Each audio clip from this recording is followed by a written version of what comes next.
For more than 60 years, Brits have been sold the dream of a new paradise life in Australia.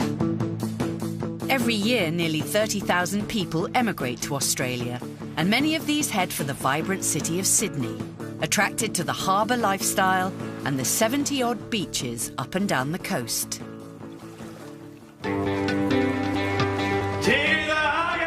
We'll meet Ian, the haggis king of Sydney. How do you beat that? Who's guarding his Scottish secrets from the Aussies. It's a secret recipe, especially out here. You can't tell them too much out here. We join vet Sarah for a day at the office. She's such a character. Whose dog Archie nearly lost his life to a snake. I just feel so lucky that I've still got him.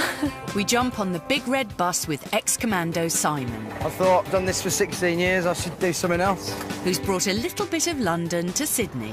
It was a nightmare, and I don't think I'd do it again, but we got there in the end. And we'll see a different life for Poms down under.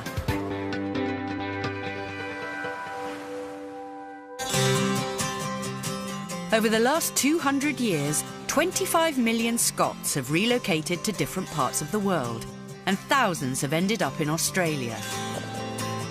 The Sydney suburb of Maroubra might boast the best surf in Australia, but just up from the beach is a wee bit of Scotland.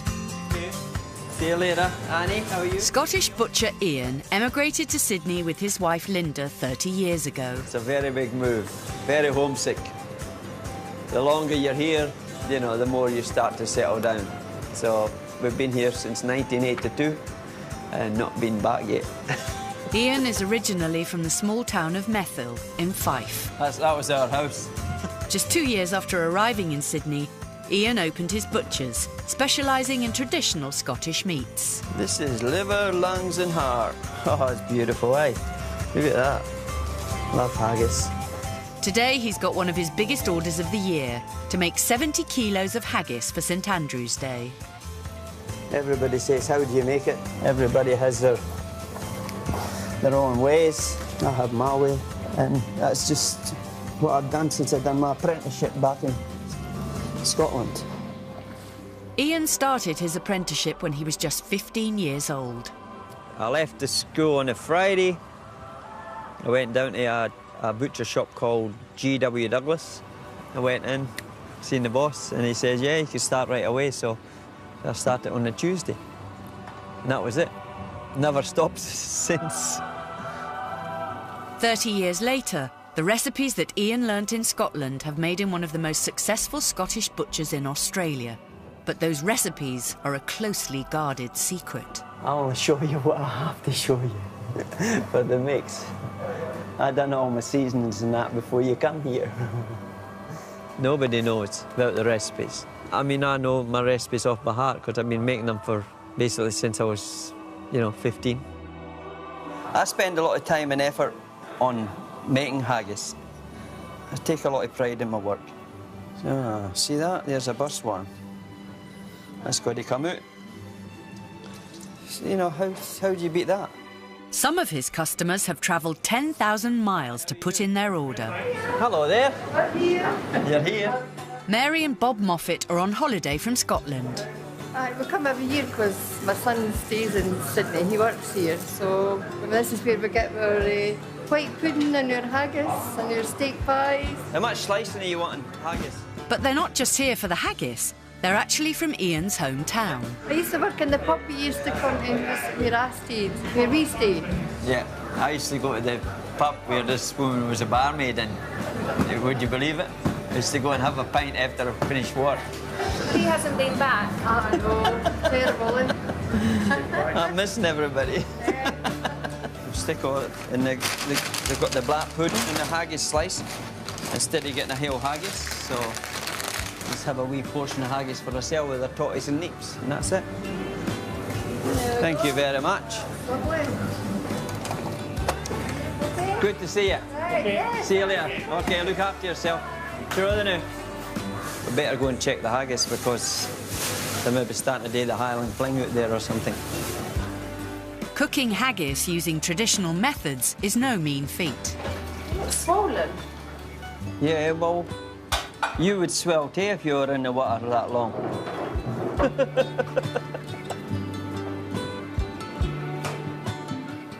Another bra batch of haggis. That was good seeing that woman for £5 a day. Yeah, it gives you a wee bit of lift when you see somebody like that for back then.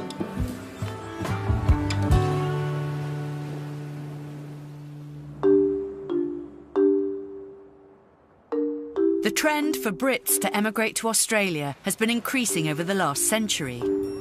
But if you're under 30 and don't want to go for good, there is an alternative. Northwest of Sydney in the suburb of Ryde, Pommy vet Sarah is treating her first patient of the day. So this is Zazu. She came into us 5 weeks ago as a stray and she had a broken leg. I just want to have a look at her and make sure that she's all right. Sarah was able to take advantage of the working holiday visa, available to 18 to 30-year-olds. These visas give young people the opportunity to work abroad without having to emigrate. Oh, that bit there. I'll just give her some pain relief and see how she goes. Over the last couple of years, applications for this visa have increased by 20%.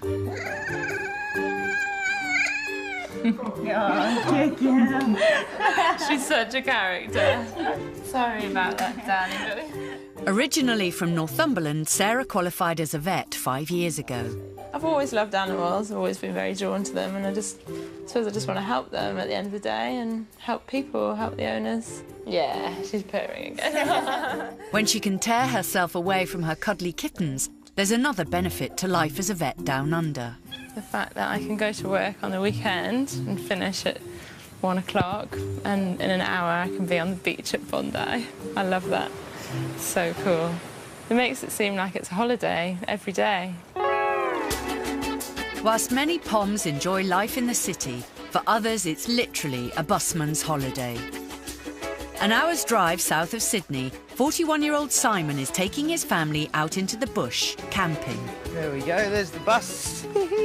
But he's got no ordinary camper van, he's got a big red bus. Right, you ready then? 12 years ago, Simon's life was at a crossroads. I was in the army, I was in Africa on my last operational tour, and I thought, I've done this for 16 years, I should do something else. That something else was a 1949 Routemaster bus, as symbolic of London as the opera houses of Sydney. Simon and Colette had other careers when they started up Britstop. Now, 4 years later, it's a full-time job, and the business has cornered the market in Sydney.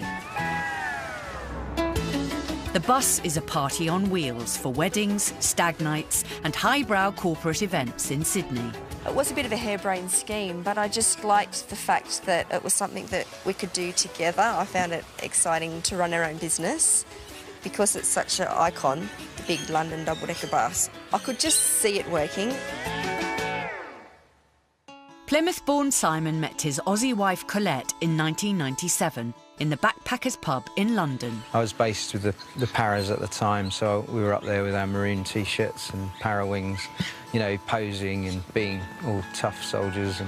And then Hard to Handle, a song by the Black Crows, came on, which is, you know, one of my all-time favourites for singing and going nuts to. So I rushed to the dance floor. That's when I first saw Colette. She was waving and blowing kisses, and I was looking around thinking, who's the lucky fella? Didn't realise it was me at the time. They married in 2002 and emigrated a year later to Helensburgh, 45 kilometres from Sydney. There they are! Hey! They now have 3 daughters, Amy, Charlie and Holly. And even the bus is part of the family. Camping. That's the best bit. Mobile home. Best mobile home in the world. The unseasonal wet weather is reminding Simon of home. I miss the UK quite a lot. I mean, all my family is still there. And I miss the pubs. The history is amazing. I mean, when I left, I had a big leaving do. We had it at a pub that was built in the 12th century down in Dartmoor. And so I miss that side of it. Right, there you go, Neil. She's going like a good one. The business has been running for 4 years, but realising their dream wasn't cheap. To buy, import and renovate the bus cost Simon and Colette over £100,000 and a lot of sleepless nights. It was a nightmare, and I don't think I'd do it again if I could go back, because Oh, it was loads and loads and loads of stress, but we got there in the end. Fond of it. Yeah, it's my first baby. I always give it a big hug and say, oh, big red. Yeah, it was, you know, so much blood, sweat and tears. I just love it. Right, now get on with your work. Yes, boss.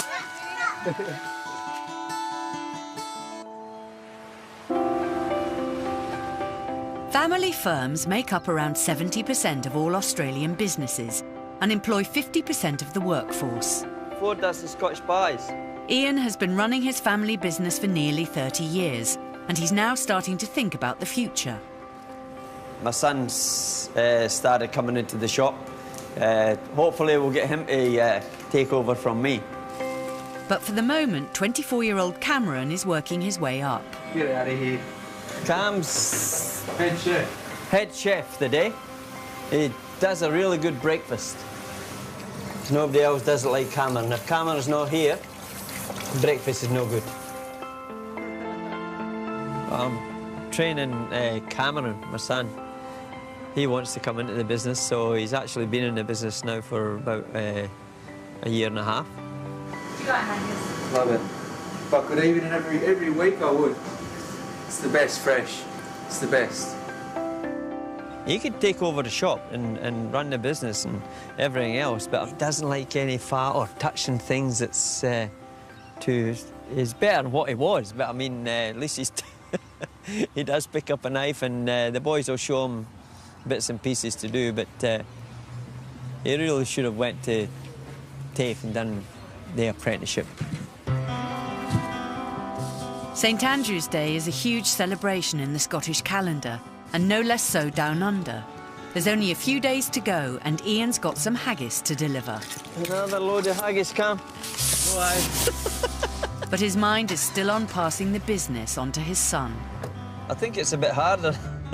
I think it's a bit harder with our kids nowadays, because we had to, like when we were growing up, we had to work for what we got, you know, and you appreciate things more. But the kids nowadays, they're giving them too much. So I just wished I was a bit harder sometimes. Here's Butchery, we've got some haggis for you.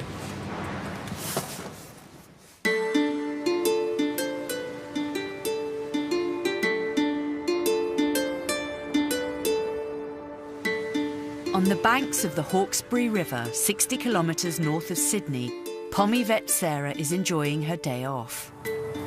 It's actually worth it living out here and travelling. It's a 2.5-hour commute, but it's actually worth it because I love the countryside.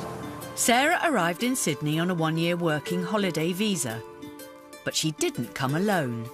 This is Archie, yes. He's 9 and he's very cute. And this is Sonny. He's 4 years old. All pets travelling to Australia need a period of quarantine for at least 30 days. And getting them there is costly. Sarah paid £8,000 for Sonny and Archie to emigrate with her to Australia. They're my family, so I brought them with me. Yeah, they're good boys. Keep me company out here, don't you? Australia's a very different environment for domestic pets. There are many deadly animals hidden in the bush that can bite, sting or poison. All of a sudden he had a snake in his mouth, and I went to take it out of his mouth, being naive, and my friend who was with me, he said, oh, it's a red belly black snake, you know, just need to keep away from it. And he very quickly deteriorated. By the time I got him to the nearest vet, he was unconscious. Archie's encounter with the red belly black snake nearly cost him his life. And also this big dog, of course, as well. I mean, he was just so cute throughout the whole thing. He was lying on the bed with Archie with his paw across him, looking at him and trying to make him better. He's ever so sweet, very concerned. Anyway, I'm going to get upset now. He's just so sweet. I just feel so lucky that I've still got him. Sorry. Archie was lucky. Sarah's quick action to get him the anti-venom saved his life. Simon and Colette run their Britstop business from their home in Helensburgh. It's busy all year round because people are always getting married and having hens and bucks and birthdays, and that's most of the business. They imported a 63-year-old Routemaster bus several years ago. That is our bus up here. It's got the original, the number plate, KYY, 4th of April 68. That is probably the hardest part of the business, and that's the maintenance of the bus because it's so old. So yeah, he knows all the old fellas in all the museums, over there and over here. Yeah. They love it. They love to see that the bus is on the road and being enjoyed and not tucked away in a museum just collecting dust. Yeah. Whilst Colette mans the office, Simon's out on a job. It's a perfect summer's day, and Simon's on his way to the northern suburbs of Manly. We've got a wedding today, Christy and Jonathan, and it's in Manly and Collaroy. So we're going to do the scenic beach road with all the guests up to the church. Then I'm going to get the bride. On average, Aussies work fewer hours than those in the UK, but Simon and Colette can relax even more. I probably work 20 to 22 hours a week. If it's a really busy time of year, which is probably 4 or 5 months a year where it's really busy, I might work 30. It's almost semi-retirement in a way. If we're all on board by quarter two, that would be good. Okay. And then we can take a nice scenic route. And if you want to sit up top, usually older people like to be downstairs. And upstairs, the young'uns like to, you know, carry on.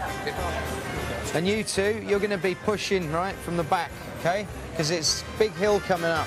It's not just the bus that's from the UK. Today, there's a couple of guests from Essex on board. I like the bus. It's a great idea.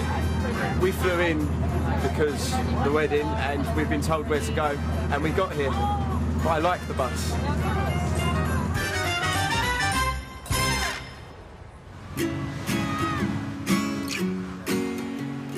The wedding venue overlooks the beautiful 2.5-mile surf beach of Collaroy. Oh, you can't really get better than this for location. Good luck. Thank you.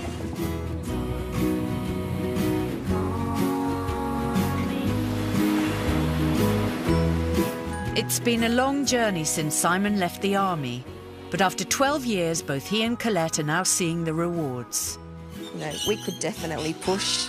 We could get more buses, we could get cabs, you know, we could push the business, but we don't want to. We're happy with the way it is. I just wanted my own business, and the idea just sort of came to me about the bus, and it just seemed like, how can it go wrong? It just seemed a great idea, and it turned out that it was, and, you know, we've got a really successful life here.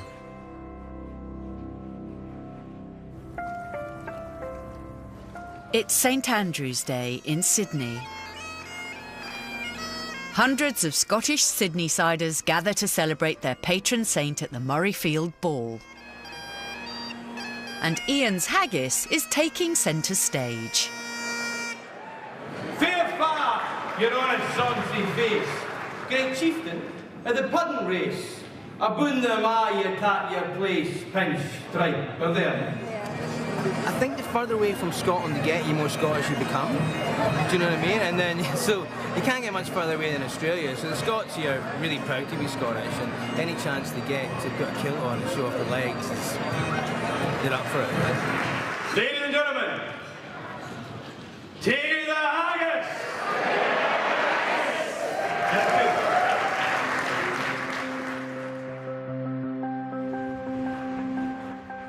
The next morning in Maroubra, it's business as usual at the butcher's. We're putting the seasoning in for Scottish sausage. What goes into it? I can't tell you. It's a secret recipe. Especially out here. You can't tell them too much out here. So have you passed this recipe on?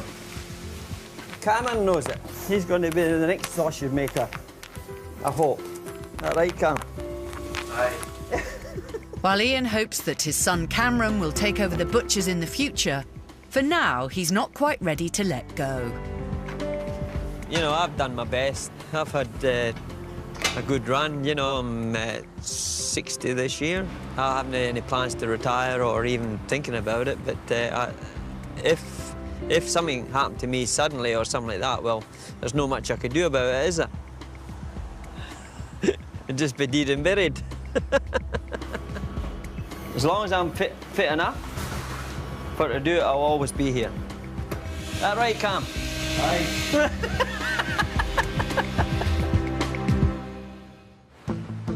Next time, wildlife warrior Gary comes to the rescue of an abandoned baby possum. She's terrified, of course, so we've got to be really quiet. Bondi fish and chip shop owner Claire suffers a major setback. I work hard to earn this money and then they just come in and think they can take it. It's just horrible. We meet Tim, who's spending his birthday indulging in a very British craze, sweeping Australia. Go on!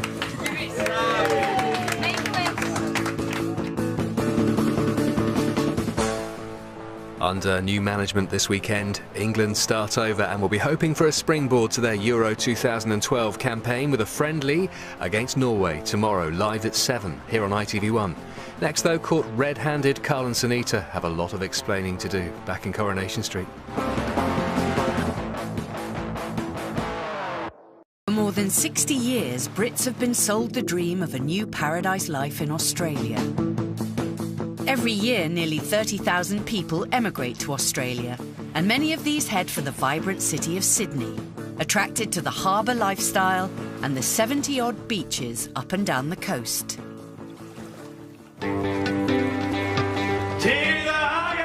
We'll meet Ian, the haggis king of Sydney.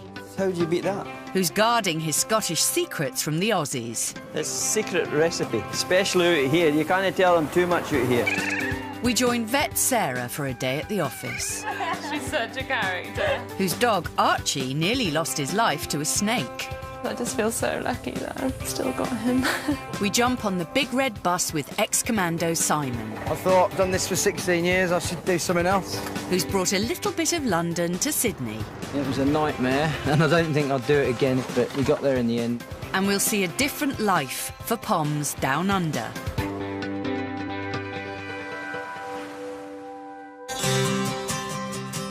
Over the last 200 years, 25 million Scots have relocated to different parts of the world, and thousands have ended up in Australia.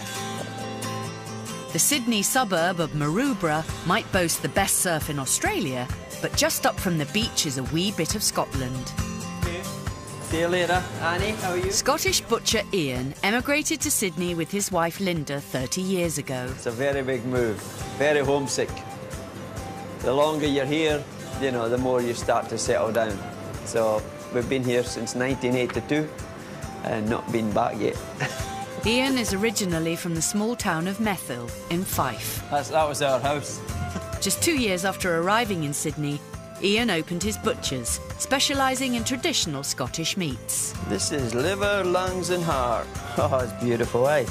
Look at that. Love haggis. Today he's got one of his biggest